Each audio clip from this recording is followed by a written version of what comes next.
And good morning, everyone, here from Bendigo, Australia, central Victoria. And I just wish to acknowledge the original people of this land, their elders past, present and future, and acknowledge the struggles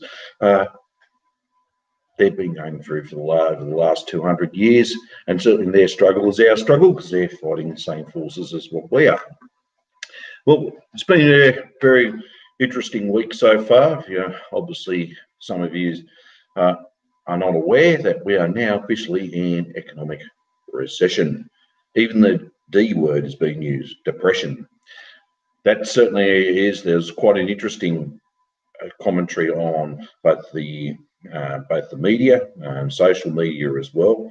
Even some economists are saying this is the third worst economic crisis, probably the worst economic crisis since the 1930s, which wouldn't be all surprising to any of us who tune into these type of videos.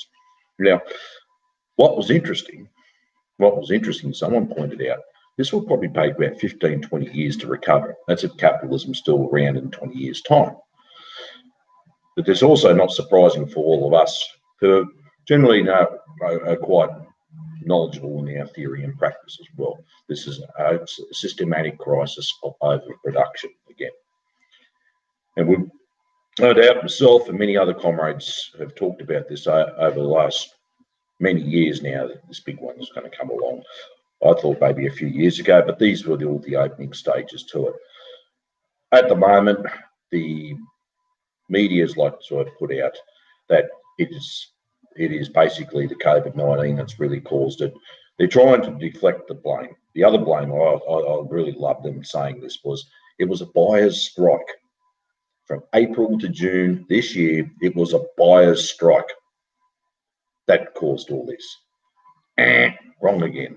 Once again, they're deliberately saying this to actually divert our attention from the primary cause of the problem as well. Greetings, space communists. Well, welcome aboard, comrade. This is what they actually do. They're diverting all our attention away from the primary cause of the problem, the private profit motive, the anarchy of capitalist production. This is what they're trying to do as well. And they also know full well what they're not going to say, and they know this full well, that capitalism cannot resolve its own crisis. The only way they see forward is further depression and war and misery, etc. That's where they always look to. So we've always got to be knowledgeable on the back of our minds. Hopefully we don't go into another major world war. Obviously, all this aggression towards China, Russia, Iran, any other country that's not going to jump on the US imperial economic bandwagon, certainly as they've been demonised at the moment as well. Don't forget to mention Venezuela as well. And they're up for elections later this year, I believe, a parliamentary side, not presidential. That'll be interesting. But I want to talk a little bit what's happening here in Australia at the moment. Obviously, this has happened. We've had actually a lot of job losses as well. Interesting, most of the job losses were in industries that didn't produce anything. Well, basically, and I'm not saying they weren't important either, and I actually do feel, and as an organiser myself and a Boilermaker by background, I do feel fellow workers who lose their jobs. But there are all industries such as cafes, pubs, restaurants, gyms, all those type of recreational, non-consumer type industries, tourism as well, but nothing that actually produced anything of value. And that's where it was interesting. What COVID-19 has actually shown is what industries we actually really need that for moving forward in our way of survival, and what we actually don't need. And of course, the federal government turns out, and this is just typical. Wouldn't surprise who forms government here in Australia to say, "Oh, well, tourism be the one to kick it all off again." Small business, well, no, small business won't not either.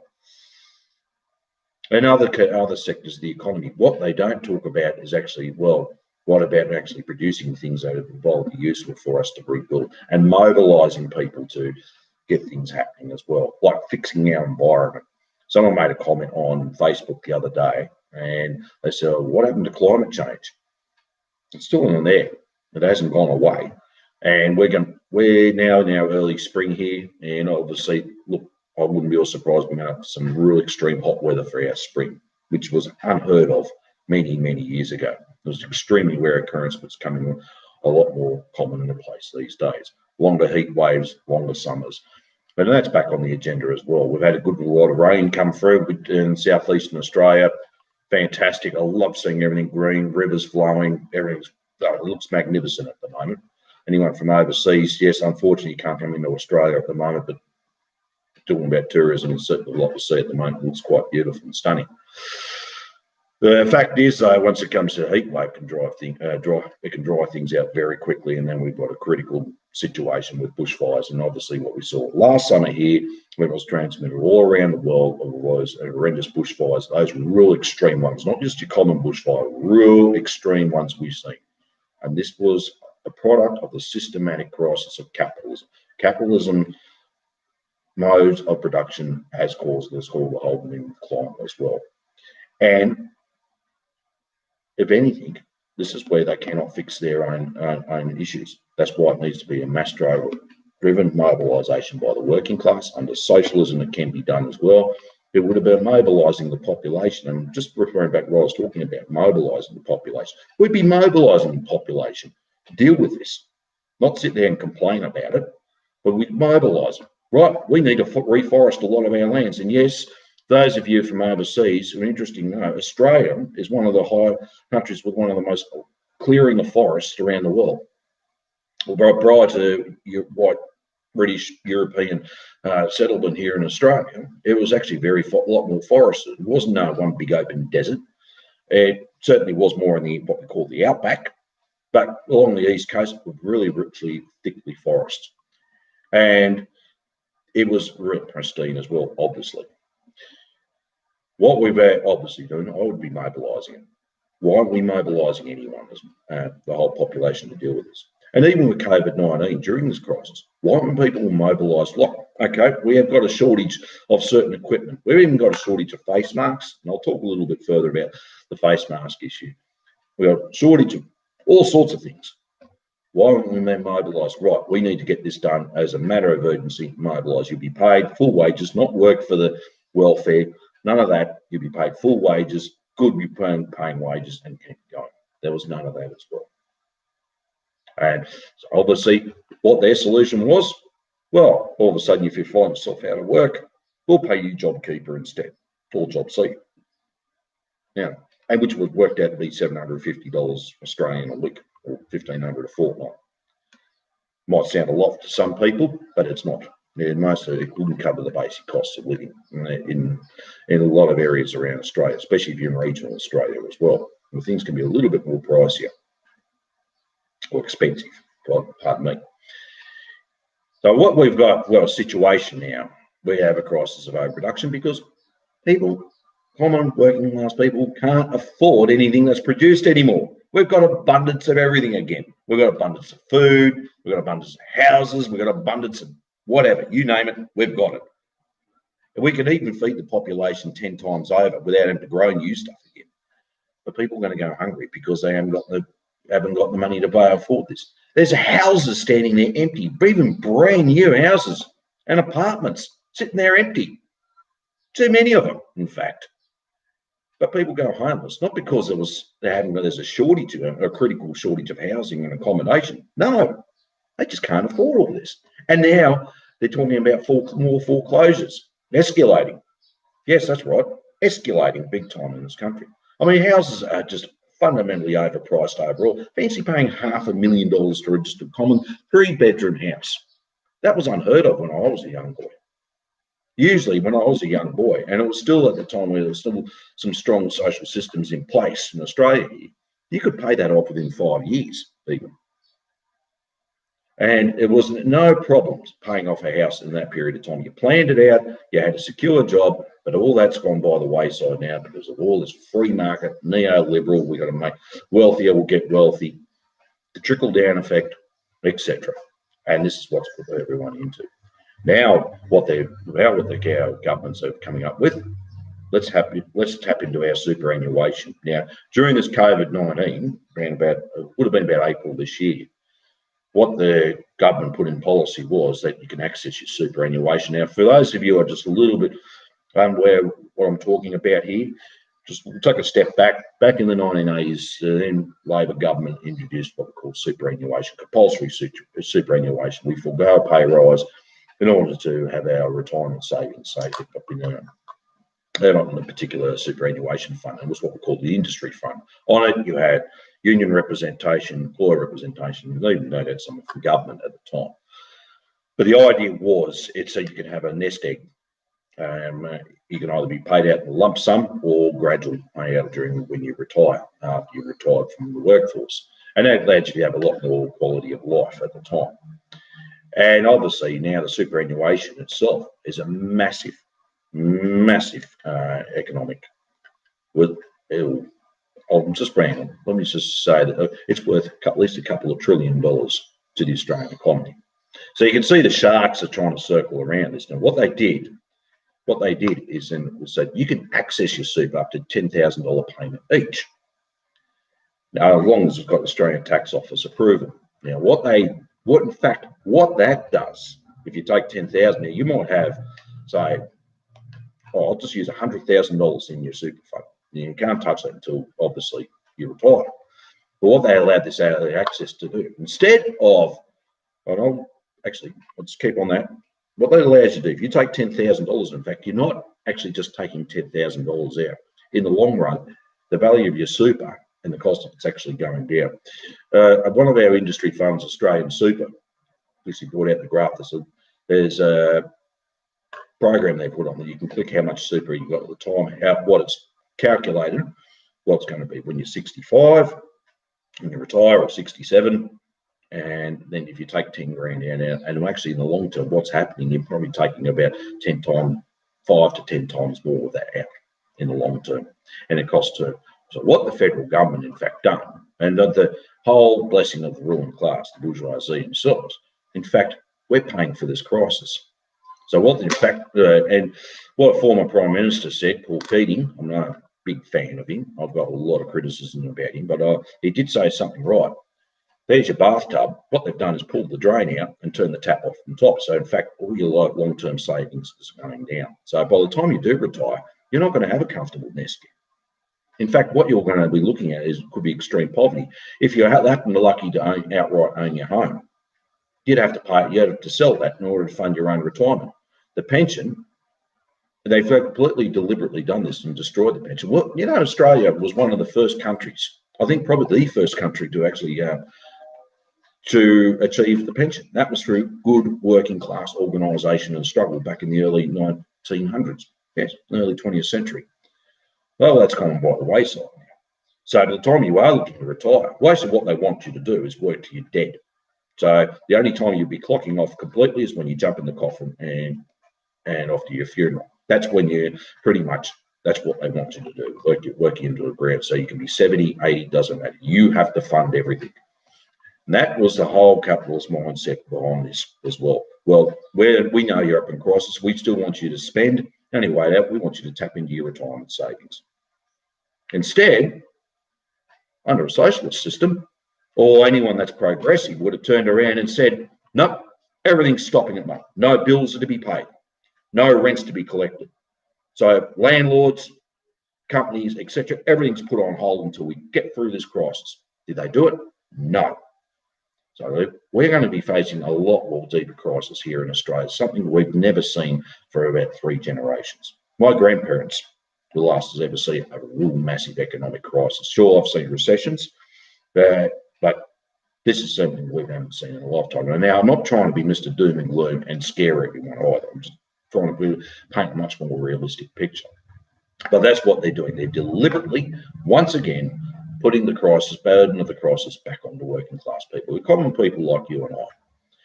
I will actually feel sorry for you too if you're a student, full-time student going to university, because here in Australia, what we call a HECS fee they have to pay. You could be paying up to $20,000, $30,000 for a university course. It used to be free right up to 1990, interesting enough.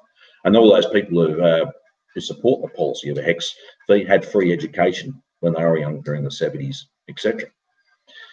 Just a little note there. But those students now are going to be paying a double whammy. They won't get the actual career path they want anymore, but they're also going to have to pay off this horrendous HECS debt. How they're going to do that, I don't know. They're going to have to declare bankruptcy for the rest of their life. And even one of those generations, those people, they're still paying off their house. They're in retirement, and even when they pass away, there's going to be the next generation, their kids, and probably their grandkids picking up this debt. This is what the situation we're up against. Nothing's been organised to deal with this. Nothing's been moving ahead. And don't be surprised, because this is what happens. We live under a capitalist system. This is what it does.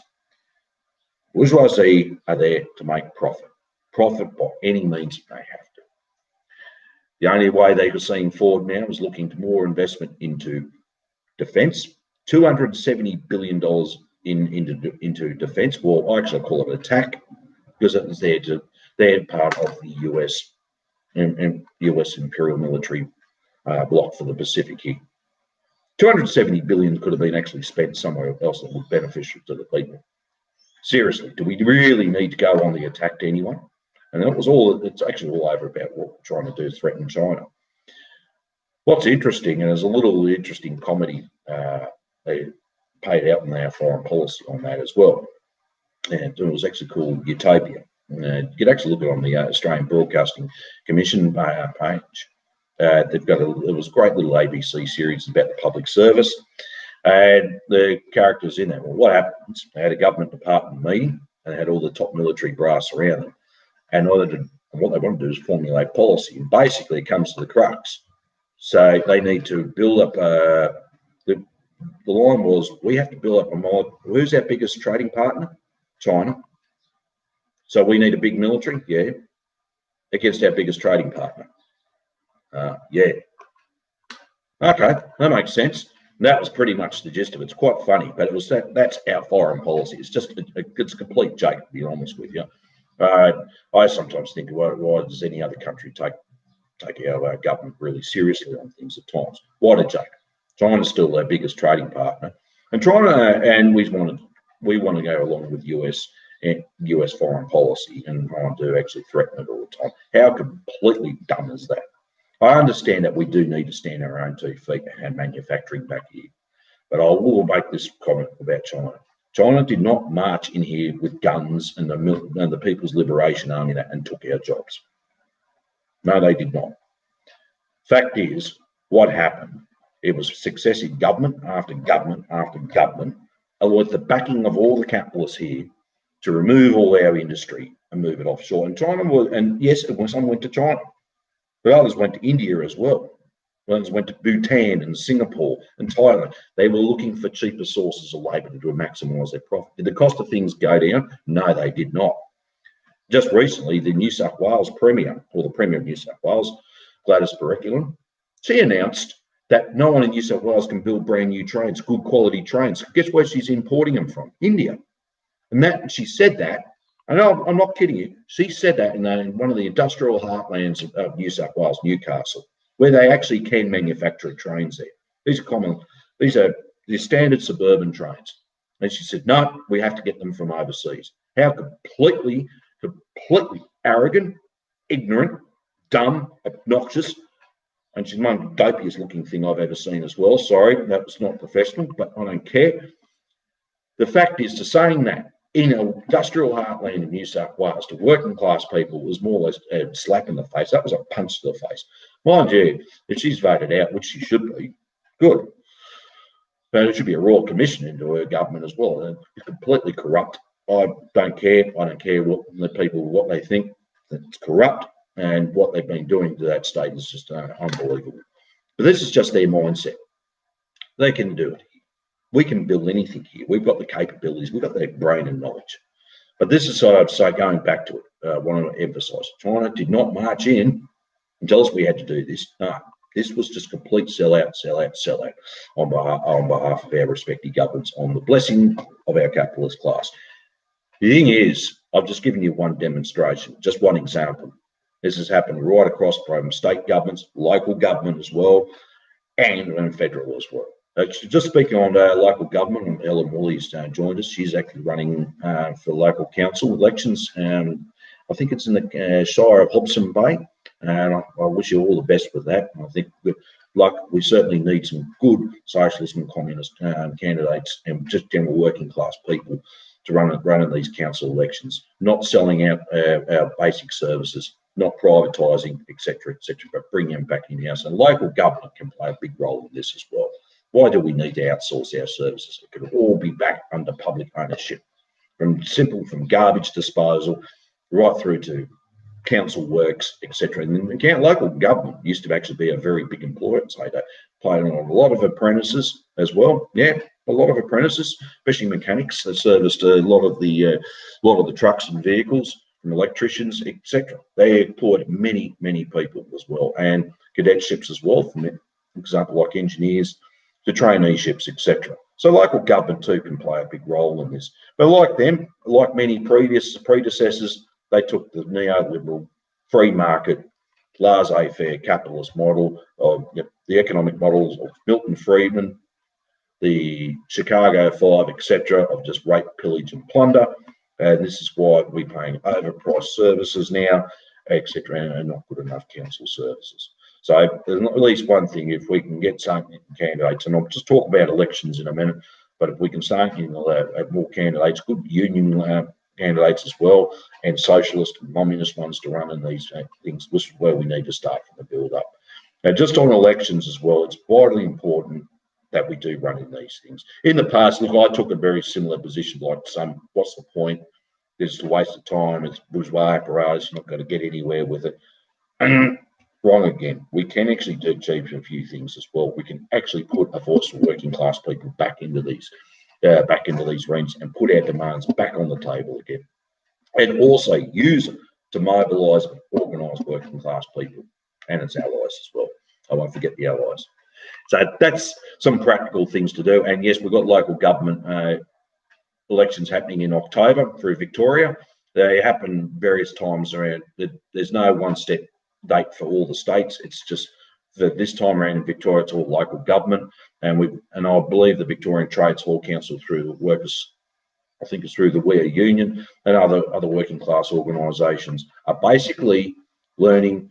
They're learning obviously, but organising union members to run in local government elections as well. Vitally important. Helen's actually raised a very good point. That actually help us learn how to run things as well.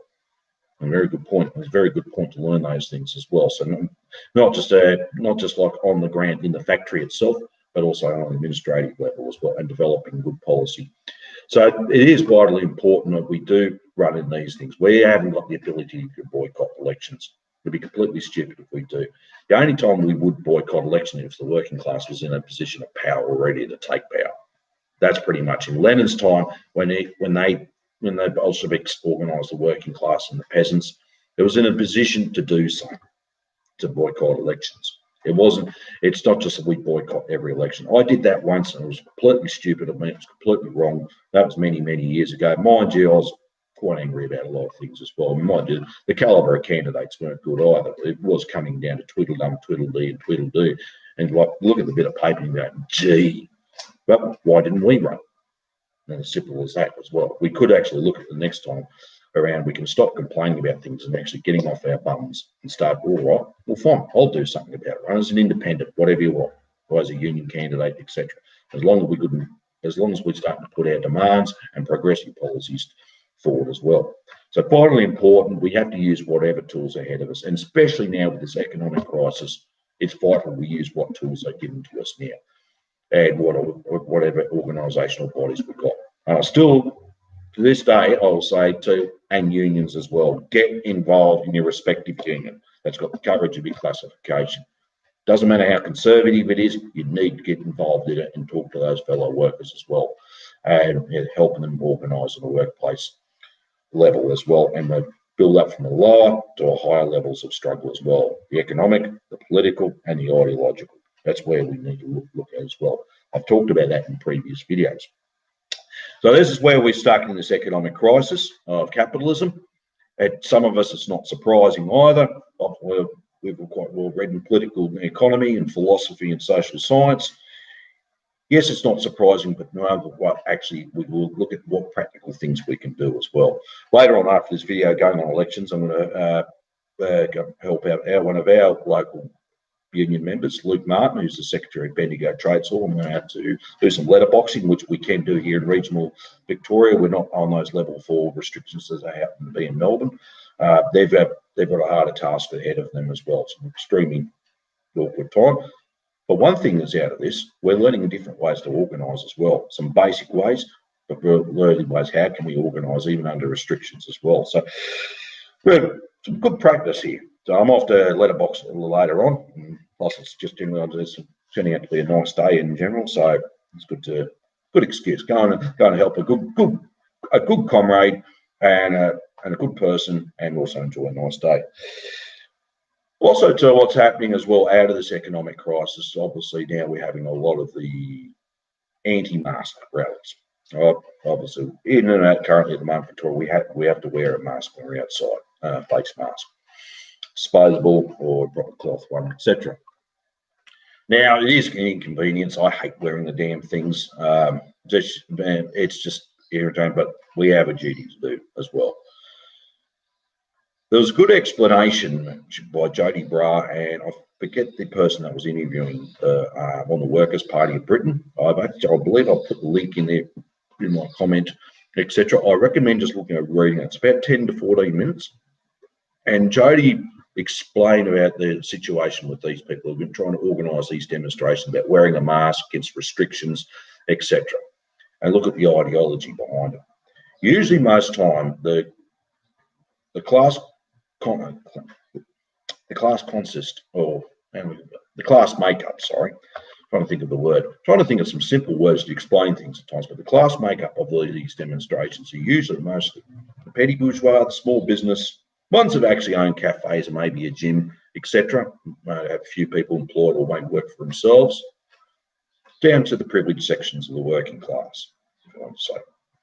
And what they're seeing as well as the ideology of that is individualism, not collectivism. They are absolutely, literally petrified about being a cog in the machine, about being in collective power, and literally petrified of being pushed down lower and lower and lower into the ranks of the working class, the common people. And what I mean by the privileged class of the working class, I want to say actually quite well paid. They're not necessarily some in union jobs either. Some of these people are quite quite comfortable, etc., on what they're doing, but their position is being threatened. And what happens? What does the capitalist class do? Breeds individualism. Yes, you're your own island. Every man's his own island, and all this false ideology there to deliberately stop them uniting with the working class in order to achieve its historical mission to overthrow capitalism and a move to socialism and communism. That's the whole thing. And we're seeing the same thing. No, Australia is no different from any other country, first world country, Western country, whatever you want to name it. So what we're seeing here today, and possibly there's been a lot of arrests about this as well, I'll go on to that in a minute. What we're seeing here is that type of ideology as well. They don't actually offer a way forward. And yes, there are fascist elements in it. Not everyone that's going out these, I'll just repeat this, like I said the other day. Not everyone that's going out these rallies are a fascist either. Some are complete bonkers. Yeah, I agree. But don't look at them all as that. And yes, fascists are using this time to try and recruit their organisation, their ulterior motive. But that's what it comes down to, a lot of these things. When we call this as a pandemic, this was a world conspiracy, etc., etc.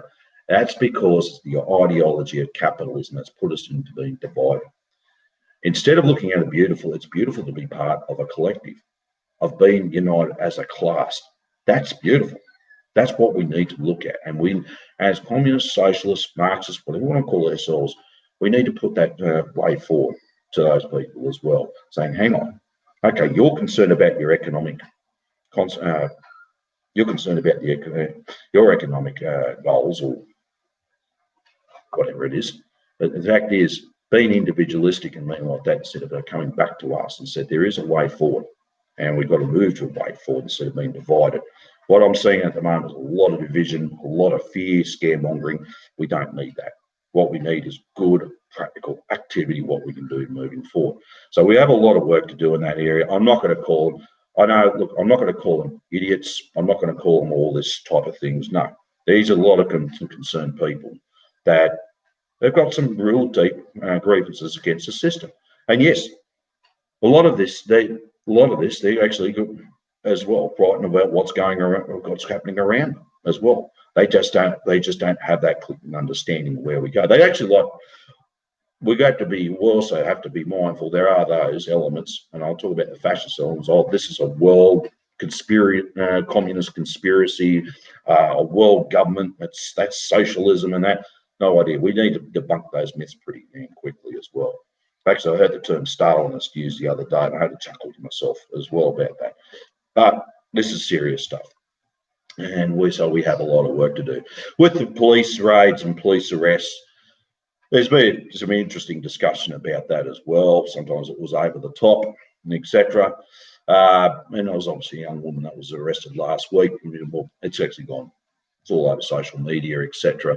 And it's quite a interesting, heated debates. I didn't want to go there. I had a big week ahead last week, and I did concentrate on a few other things. But on that, look, is there things coming?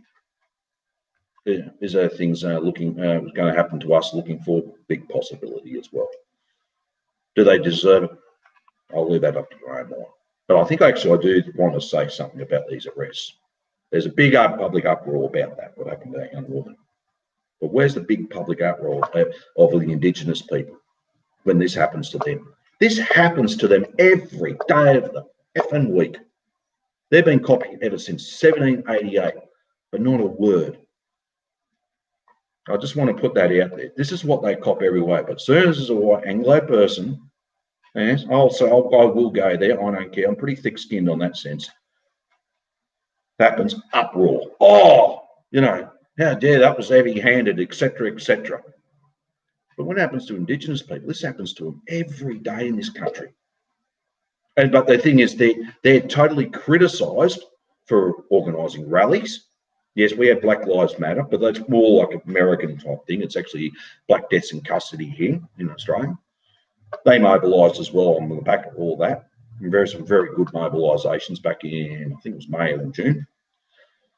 And they're condemned for doing so. But not much condemnation when this happens to people. So I just want to put that out there. I find that overall completely repulsive. But people are really shocked about the police crackdown. It happens that this is a one-off from them, but this has been happening for the last couple of 100 years to Indigenous people. They cop that every day, and there's no uproar about that.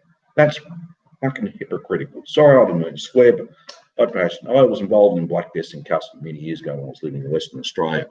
And some of the stories that Indigenous told me, what they cop every day, from just little snide remarks, but from everything from the system. It is beyond. I haven't got words to describe at the moment. So, but this is a thing that could be in for store for us as well, and we do have to be aware of it. And so, so this is it's a mixed mash of everything as well. We do need to overcome this situation in our own ears and have to be organised. Now, what's to be done? Well, this is going to be, sorry to use Lenin's term there, but what is to be done? Well, this is it. We can use these practical things I've actually talked about in previous videos, but also what I just talked about today about when running in elections as well. We can start doing that. We seem to get back out there, and this is why it's the importance we need to start talking to working class people and the general common people as well. Yeah, we're going to be challenged all the time. I come across all that. Actually, interesting. I came across a union member. Well, I always come across union members, but one last year, I believe it was. I'm not going to mention the factory where they worked, the big plant, but he came up about, the world economic system, calling this is world socialism and etc. Now, he was one of these people that would have fallen into that category. What I was talking about, and he would have probably turned up, and I actually explained to him. I said, no, not quite. No. Well, it's actually not quite. I said, no, that's incorrect. I said, no, I explained to him what socialism is, and he went, oh, I didn't know it that way. And I'll explain. Yeah, it's actually it's the rule of the working class, and we've got a centralised planned economy. Yes, there's still capitalist modes of production here and there, but everything's centrally planned under the rule of the working class through a party or through some other organisation, etc. But that's how. That's just putting a gist of it. And we've knocked out the political power of the bourgeoisie. Now we're in all these things back under control, forming worker co-ops, developing that war, nationalising key industries. I'll explain that to you. Okay. And then I just wanted to debunk a few bits, but then he referred back to me about the Lima agreements of the 1970s. And yes, that happened. That was around about 1975. That was the precursor to all the free trade agreements. It wasn't a conspiracy such a way. That's because capitalism and imperialism was moving, was looking further to dominate the world and make everyone poor while the very few get rich. And that's what it does. Caleb Morton talks extensively about that. Dust James talks about that too as well. And a big shout out to Caleb and Dust, doing great work, comrades. So this is what we're seeing now happening as well in front of us. Now, I also too talked about a little bit about fascism the other night. I just jumped off the phone, and I still highly recommend this for you to understand what it is. Are we going to go into this in Australia? Are we looking towards fascism in Australia? A very big possibility, but we do need to be prepared as well. What fascism will look like in this country? Well, that it's obviously its own cultural identity as well. How it's going to be, how it comes to power. It's not, and just remember, it's not a separate social system. It is capitalism in decay. Let's get that. It is the brute terrorist dictatorship of international finance capital. So what we saw the other day, maybe a taste of things to come. The only way they can come is if we're not prepared. And that's why we do need to be prepared. How they come to power is because working class in general is not actually prepared at that time, properly organised to combat it. And actually, Georgy Dimitrov explained that, the importance of a united front to defeat it. And unfortunately, at the time in Germany, the Social Democrats refused to have a united front with the communists. In fact, they still wanted to attack the communists all the time. And then realised the importance of a united front when it was too late, when Hitler eventually did seize power. Hitler and the Nazis did seize power. So that's a vital bit of information to read there, and I highly recommend it. You can order it, just Google it, you can order it online, etc. So that's quite important about that as well. So I wanted to just actually talk about a little bit what's going on in Australia. As I said, we've got the anti-mask, anti-vaccine rallies that are happening today as well. But as I said, that was actually out of our ideology comes from as a capitalist ideology of individualism, fear of the system itself, which is understandable, and also the economic conditions around us. That's what's happening as well. So look what's happening. Matter determines people's consciousness, or social being determines people's consciousness. So that actually Simon just wrote right there. A big shout out to Simon as well up in Brisbane there. Matter is primary, the idea is secondary. That's where it's coming from. Just also too, I want to actually emphasise to all the comrades out there, this is not a battle of ideas either. I just had interesting, I was on a discussion the other day, and it was like talking to comrades, it was like last weekend, I mean, and it was just one, at least one of them, and it's just like how we should think, or this is the actual opinion and everything else. That's wrong. This is not a battle of ideas. That's actually a petty bourgeois tactic. It's not about a battle of ideas. It's about the material conditions determining our consciousness. And this is where it's coming about. So we have certainly got a very big task ahead of us to understand what's happening around us materially, and moving forward, having that dialogue with people about moving forward as well. And that's vitally important we do that. The other thing I also want to talk about as well, social media and that. And you probably might have heard, for those of you who are overseas especially, it's Comrade Jason Unruh, the presentation the other night, and big shout out to him if he happens to be tuning in. He does some really good work as well. I have sometimes a difference of opinion, basically over China and third worldism position, but he does some exceptionally good work, and I actually big shout out to him. My hat goes off to him as well, and I regard him as a comrade as well. But interesting important about in Australia here, what's happening with social media, Facebook. The federal government is looking to put legislation in that will force Facebook to charge us all here in Australia to put media content up on social media. So if we actually do want to share something, say from the ABC here in Australia, onto Facebook or the Sydney Morning Herald, The Age, I'm not going to recommend sharing any Murdoch's media. I don't care about that. Murdoch can go to hell. But the fact is, if you share anything from an Australian media source up there, then we'd have to be charged for it. We'd have to pay for it. That was because Murdoch's war on social media. He's not getting his own way at the moment. Why is he doing it? Because it's a threat to his own profit margin, and he wants to increase that further. So what a great way of him making extra money for himself or any shareholders by charging us, once again, to share any other type of media content. So that's what's happening at the moment. Go on to Jason Unruh's page, YouTube channel. It's up there. I think he shared it up not last night, not before. So have a read of it. It's quite prolific what they're trying to do here as well. But don't be all surprised too. This is the stepping stones into censorship as well. And of course, economic crisis, what a perfect opportunity for our ruling class to put censorship laws in and further. So we keep everyone ignorant, keep everyone individualised, isolated from each other about what's really going on around the world. And obviously, look, I go onto RT and Press TV, and I think it's China Global Television Network and Global Times as well, so it's some good articles. And we do have one here too in Australia, the New Daily, which is actually set up by our super funds and some independent journalists and former Fairfax journalists, but they do some interesting analysis things at times. I don't agree with everything, but that's it's certainly a lot different from what we usually get through the very respective commercial media we have here. So obviously there's the stepping stones into further censorship of it, and nothing's separate from what's going on. Always keep focused. We have the systematic crisis of capitalism entering probably no doubt a worldwide depression, and this is where the root cause, and this is obviously capitalism. This is the root cause of all these policies, etc., etc. They're trying to impose on everybody as well. So we do need to be made aware of the fact. And as Australia is no different from anywhere else, we're not immune from anything here as well. In America, yeah, it is chaos. It's pandemonium. You know, at the moment, I was actually going to go to America after Easter and join the Centre of Political Innovation with Caitlin Maupin in New York there, and obviously COVID-19 put the brakes in the whole thing.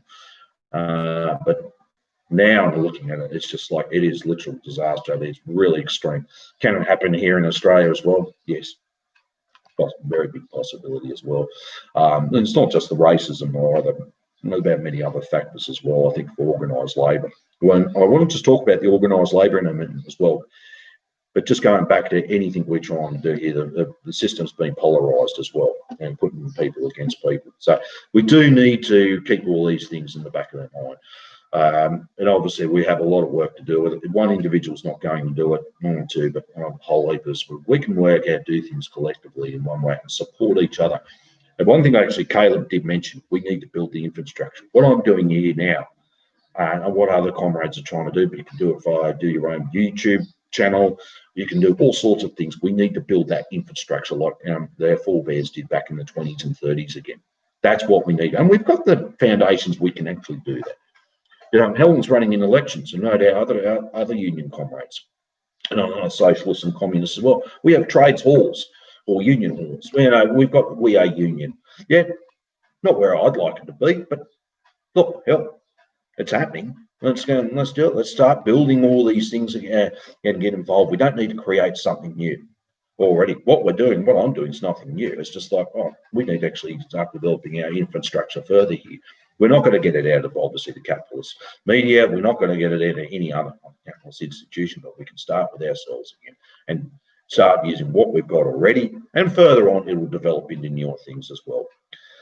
So that's something I like doing. I saw the importance of doing these videos, and I thought, well, yes, we need to do this as well. And it's great looking at reading about what the other comrades are doing overseas. Excellent work also too. Big shout out to the Workers' Party of Britain with George Galloway. I love George Galloway. I love what he does on Moats, mother of all talk shows. He certainly does tear people another arsehole. But the fact is, at the end of the day, he puts it out there and puts some really common sense place. He's real thick skinned. He's certainly been in a struggle since he was a young lad. And obviously, it's in the UK there too, or Britain.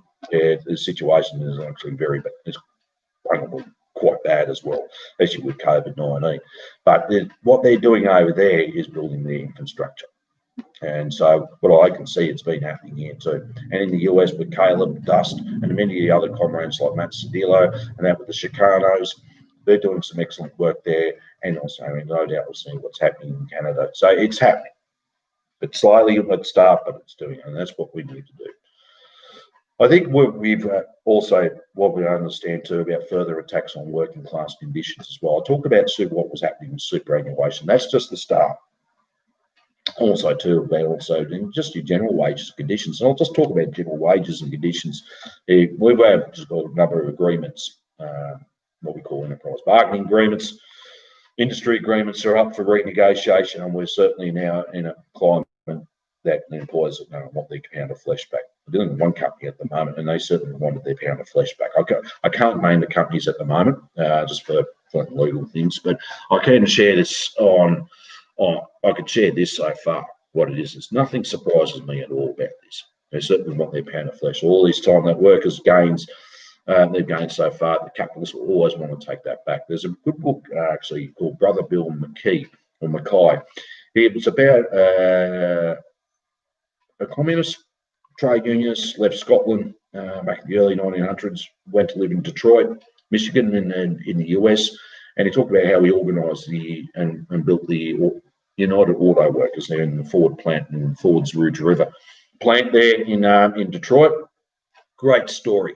But the line was, what's given to us now, what we've earned now, will always be taken off us. And that's basically what happens under capitalism. And I've seen that too. I've seen a lot of conditions go over the years. I've seen some gains, I've seen some losses, etc., etc.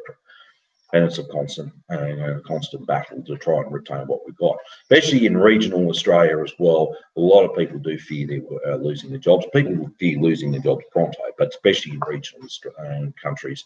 Regional towns, regional country towns and remote areas as well. Once you lose your job, you pretty much have to look to pack up, leave and move somewhere else, or travel at least a couple of hours for another job. It can be quite a frightening prospect. So what then some workers have done so far, they may want to consider giving away a concession to the capitalists again in order to retain their jobs. Fortunately, so far, so good. We've actually retained what we've got and maybe gained a little bit. Under this at the moment, I don't expect the working class to make great leaps and bounds. We're pretty much unorganised. And I want to actually just ask you this question. What determines wages and conditions? What determines wages and conditions? It's determined by the relative strength between the two classes, capital and labour, or capitalists and the workers. So whoever's in a position of strength will determine the outcome. So if the capitalists are in a position of strength, they will determine the outcome. But if the working class was in a position of strength, they will determine the outcome. You can see what happened in the early 70s after the busting of the penal codes of the late 1960s, and that the working class was in a position of strength. Bourgeoisie had a problem, but the working class was making great gains. Look at us now. We've probably got about 15% of the workforce unionised. And so there's about a million reasons why it's in that situation. Back in the 70s, it was over about 70%. Someone even said 85%. I thought, wow. But that was certainly, and Australia was a jewel in the crown for the union movement internationally. In that sense, we made a lot of gains back then. But now where we are, 15% of the workforce. Now, there's quite a lot of reasons why. I'm not going to get into it today. But that's where we're at the moment. The capitalists were still in a position of strength. And this is where we've got to keep that in the back of our minds as well. I like it when I've watched a lot of YouTube channels or social media, people make remarks about union leaders and all this. Look, the union leader is secondary. What's primary? Again, okay, the union leader is the product of the system we live on. It's the product of the membership. It doesn't matter what the union leader is. It's what the work and the strength of the membership, what they're going to determine. And as John Cummins once said, you're only good as your last blue. And that's as simple as that. You're only good as your last bullet. You can only be capable of doing what's fair where the membership want to go far, they want to push it. So if we're expecting great leaps and bounds to happen now, well, you're in for a rude shock. It isn't going to happen. So you may get some good concessions or some pockets of pocket areas where there might be some great concessions or great gains. But at the moment, it's more or less we need more or less what they're looking at, depending on what they've got, and maybe gaining a little bit extra at the time being, which is completely understandable at this time.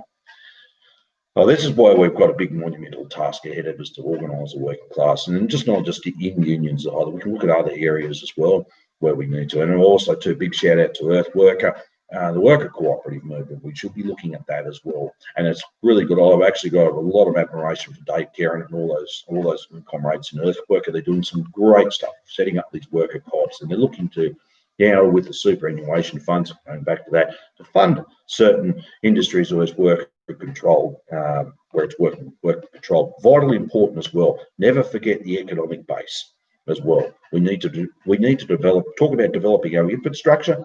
That's where we also need to develop our own economic basis.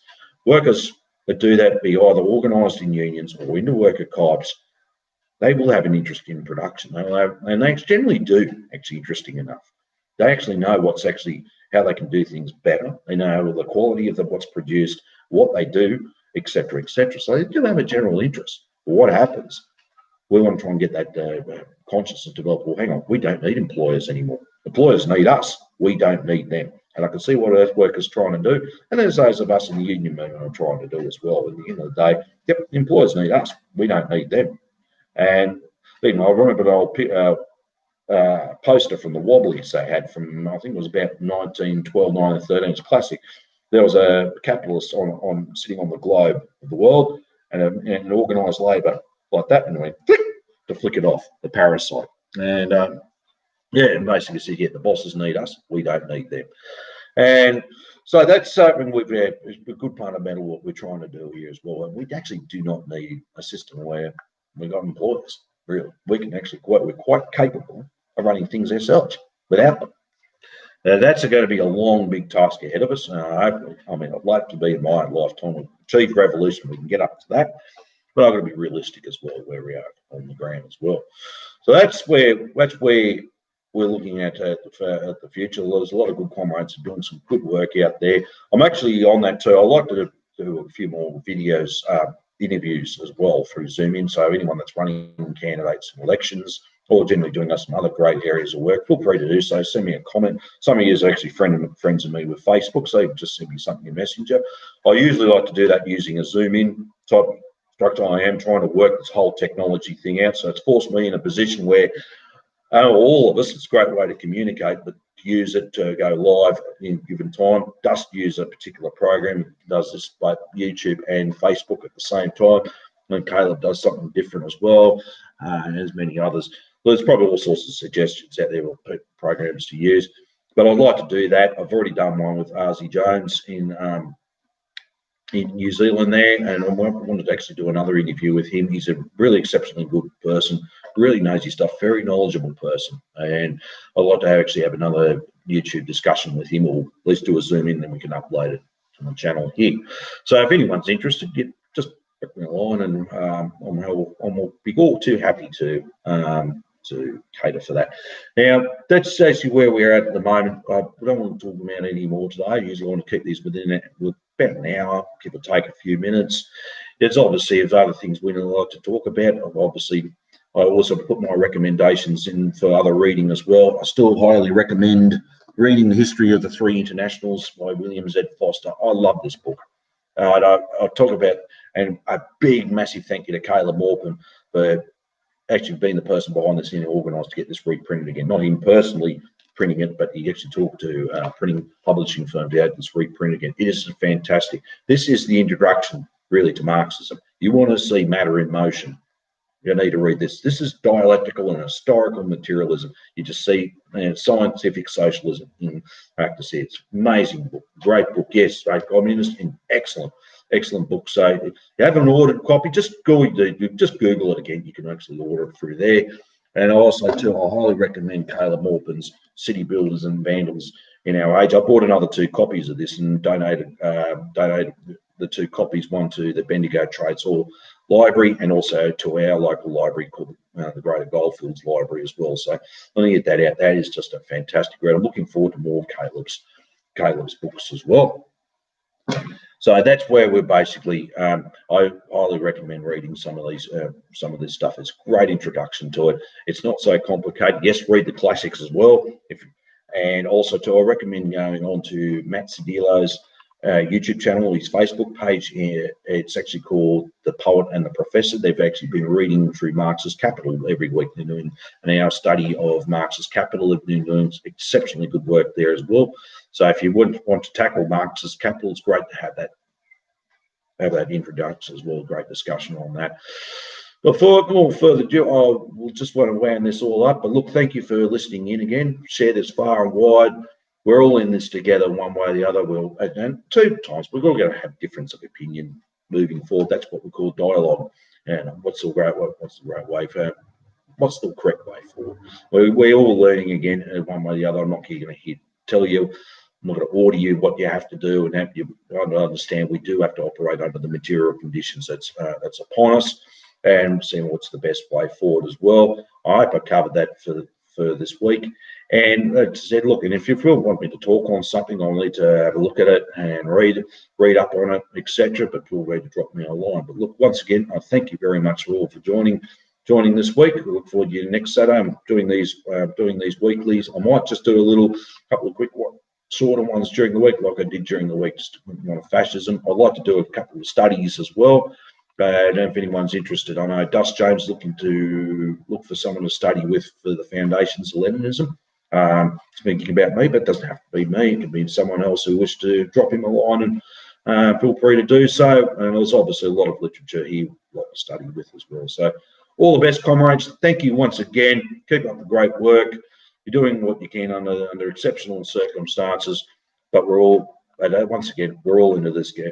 We're all in this tongue twister. We're all in this together. Dare to struggle, dare to win. If you don't fight, you lose. Thank you.